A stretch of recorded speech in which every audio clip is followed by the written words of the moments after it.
తులారాశి వారికి ఈ వారం బాగుందని చెప్పచ్చు. వృత్తి ఉద్యోగాల పరంగా అనుకూలమైన స్థానం లభిస్తుంది. వ్యాపార పరంగా కూడా ఈ వారం బాగుంటుందని చెప్పచ్చు. అయితే వ్యాపార విస్తరణ కోసం లేదా హ్యూజ్ ఇన్వెస్ట్మెంట్ కోసం చేసే ప్రయత్నాలు కొంత నిరాశపరుస్తాయి. కాబట్టి వాటి విషయంలో కొంచెం జాగ్రత్తలు తీసుకోవాలి. ఏదైనా నూతన వ్యాపారం ప్రారంభించాలన్నప్పుడు కొంతకాలం ఆగి ఉండడం అనేది చెప్పదగిన విషయం. పార్ట్నర్స్ విషయంలో విభేదాలు వచ్చే అవకాశం గోచరిస్తుంది. అలాగే ఉద్యోగంలో అన్నీ బాగున్నా నరదిష్టి కావచ్చు, ఇంకేదైనా కావచ్చు, వెనక్కి లాగే వాళ్ళు ఉంటారు. మిత్రులు కూడా శత్రులుగా మారే అవకాశం గోచరిస్తుంది. వాటి విషయంలో జాగ్రత్తలు తీసుకోవాలి. అలాగే ఆరోగ్యపరమైన జాగ్రత్తలు తీసుకోవాలి. స్టమక్ సంబంధించి, ఈఎన్టీకి సంబంధించి ఇబ్బందులు అనేవి పెడతాయి. సంతాన అభివృద్ధి బాగుంటుంది. సంతాన విద్యా విషయంలో మీరు తీసుకున్న నిర్ణయాలు వారికి ఎంతగానో ఉపయోగపడుతుంది. అయితే వారు స్ట్రెస్కి గురి కాకుండా అన్ని సహాయ సహకారాలు అందించడానికి మీ తోడ్పాటు ఎంతో అవసరం వారికి. కాబట్టి పిల్లల విషయంలో కొన్ని జాగ్రత్తలు మీరు తీసుకోవాలి. అలాగే శుభకార్యాలకు సంబంధించి సానుకూలపడతాయి. మంచి సంబంధం కుదురుతుంది. ఎప్పటి నుంచో సంబంధం కోసం ఎదురు చూస్తున్న వారికి ఈ వారం మంచి సంబంధం కుదిరే అవకాశం గోచరిస్తుంది. అలాగే బంధువర్గంలో సంతోషంగా గడుపుతారు. విందులో పాల్గొంటారు. శుభకార్యాల్లో పాల్గొంటారు. ఏదైనా ఒక వ్యవహారం చేసేటప్పుడు బాగా చేశారు అనొక మెచ్చుకుంటారు. ఏ చిన్న పొరపాటు జరిగినా అంతా మీరే చేశారు, మీ వల్లే జరిగింది అనే అపవాదు కూడా వస్తుంది. కాబట్టి ఇటువంటి వ్యవహారాల్లో జాగ్రత్త వహించాలి.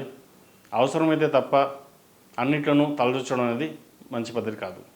అలాగే విదేశీ సంబంధించిన వ్యవహారాలు, అక్కడ ఉద్యోగం కోసం ప్రయత్నిస్తున్న వారికి మంచి ఫలితాలు సంప్రాప్తిస్తాయి. గ్రీన్ కార్డ్ కోసం, H1B కోసం ప్రయత్నిస్తున్న వారికి కొంత ఆలస్యమైన మంచి అభివృద్ధి అని చెప్పవచ్చు. అలాగే జీవిత భాగస్వామితో కొద్దిపాటి విభేదాలు వచ్చే అవకాశం ఉంది.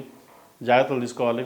ముక్కుసూటితనం వెళ్ళడం లేదా నాకే అనేది తెలుసు, ఎవరు చెప్పాల్సిన అవసరం లేదు అనడం అనే ధోరణిలో కాకుండా ఎవరు ఏం చెప్పినా సరే విని మీకు మీరుగా చేసుకోవడం అనేది చెప్పదగినది.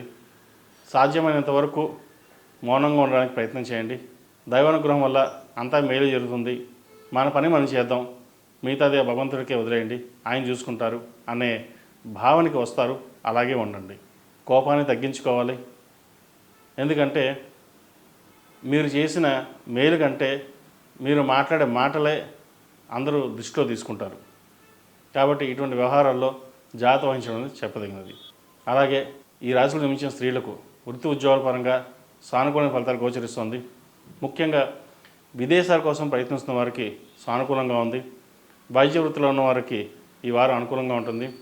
స్ట్రెస్ అధికంగా ఉన్నా మీకున్న తెలివితేటలకి చాకచక్యంతో వాటిని పరిష్కరిస్తారు. ఏదేమైనా సరే నలుగురిలో మనం ఉండాలి, నలుగురితో పాటే ఉండాలి అనే ధోరణితో మీరు ఉంటారు. అలాగే ఖర్చుల విషయంలో కొన్ని జాగ్రత్తలు తీసుకోవాలి. అనుకోని ఖర్చులు ఎక్కువగా ఉండే అవకాశం గోచరిస్తుంది. అలాగే వ్యాపారంలో కొద్దిపాటి నష్టం వచ్చే అవకాశం ఉంది. ఇక్కడ విషయం ఏంటంటే ప్రతిదీ మీకు మీరుగా చూసుకోవడం అనేది ఉంటుంది. అందరినీ నమ్మి వాళ్ళ మీద పెట్టడం అనేది కూడా మంచి పద్ధతి కాదు. ముఖ్యంగా ఫైనాన్స్ విషయంలో అన్ని జాగ్రత్తలు తీసుకోవడం చెప్పదగిన విషయం. విద్యార్థులకు కాలం అనుకూలంగా ఉంది. పరీక్షలు దగ్గర పడుతున్నాయి. పరీక్షల కోసం అహర్నిశలు కష్టపడాలని ప్రయత్నం చేస్తారు. అలసట కావచ్చు, స్ట్రెస్ కావచ్చు, బద్ధకం కావచ్చు, ఏదైనా సరే రేపు చేద్దాం అనే ధోరణికి వస్తారు. ఏ పూటకు ఆ పూట కంప్లీట్ చేయడం అనేది చెప్పదగిన సూచన. విద్యార్థులు ముఖ్యంగా మేధా దక్షిణామూర్తి సూత్రాన్ని పఠించడం, దక్షిణామూర్తి రూపుని ధరించడం చెప్పదగిన సూచన. ఈ రాశివారు ప్రతిరోజు ప్రతినిత్యం ఓం నమస్తే ఒత్తుతో దీపారాధన చేయండి.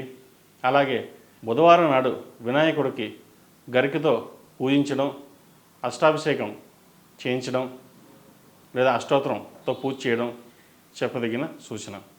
ఈ రాశిలో జన్మించిన వారికి కలిసి వచ్చే సంఖ్య 2, కలిసి వచ్చే రంగు నావీ బ్లూ. ఏదైనా బయటికి వెళ్ళేటప్పుడు బుధవారం కానీ ఆదివారం నాడు కానీ వెళ్ళండి, మంచి ఫలితాలు సంప్రాప్తిస్తాయి. ePoojaStore.in పసుపు కుంకుమ నుంచి దేవతా విగ్రహాల దాకా అన్ని రకాల పూజలు, వ్రతాలు, వివాహం, గృహప్రవేశం, హోమాది శుభకార్యాలకు కావలసిన పూజా సామాగ్రి అంతా ఒక్క క్లిక్తో మీ ఇంటి వద్దకే. నేడే ఆర్డర్ చేయండి మీ ePoojaStore.in లో. One stop for all puja needs.